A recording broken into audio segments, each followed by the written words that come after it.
puzzled by the artwork. It's not a big billboard, it's not advertising, it's definitely not propaganda. So they will have to participate to try and figure it out. But I respect the public from all the work that I've done, and I know they're up for the challenge, so I'm going to give them the challenge. And it'll be edifying for the community. It's going to be dynamic and contemporary. It's going to feature a lot of likenesses of just regular people that I've met on the street, and contain a whole bunch of different themes, but it won't necessarily be about it won't be about one singular thing. It's going to be about a lot of things at the same time. And what people need to understand, though, and I know they're ready for the challenge, is that they're going to have to give a little of themselves and participate and try and figure it out. So, how did you get involved in it? I got involved in art because I lived in South America for a few years after college. And when I came home, I wanted to continue to sort of work. I was working with children. I was a volunteer in South America. I wanted to continue to do that, and I was kind of artsy.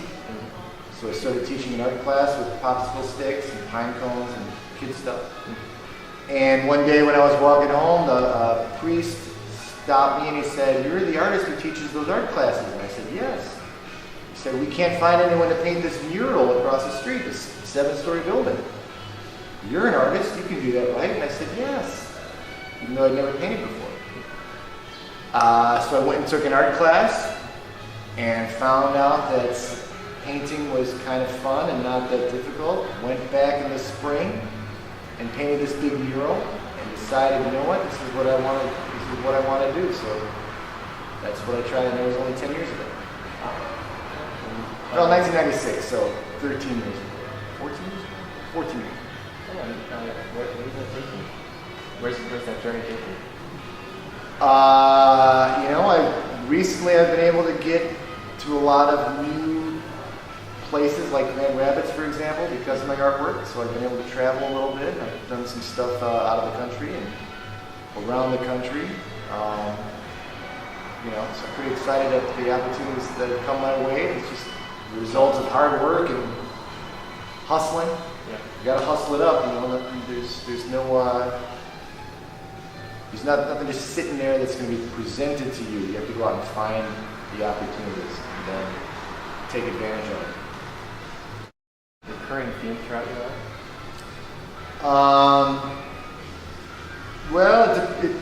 I guess any sort of recurring theme would be I'm passionate about the poor. That's one of the things that I'm very concerned about. So there's always maybe a subtle sort of reference to economically challenged people, as we call them nowadays.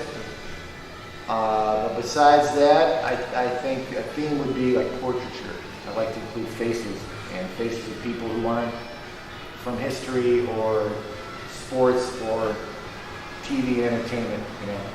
I'd like to look for and encounter just regular people and paint them in the mural, and then people come by and they go, "Who is that guy?" It's Joe Schmo. Why did you paint him? Why not? And that's my answer. Why not? Everyone is worthy to be immortalized in the mural. Everyone in the world has value.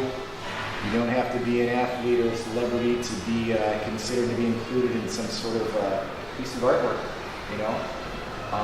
Everyone has value, and everyone is worthy. So maybe that's like a theme that runs throughout my big public work. Yeah. What advice would you give to an artist starting out in painting?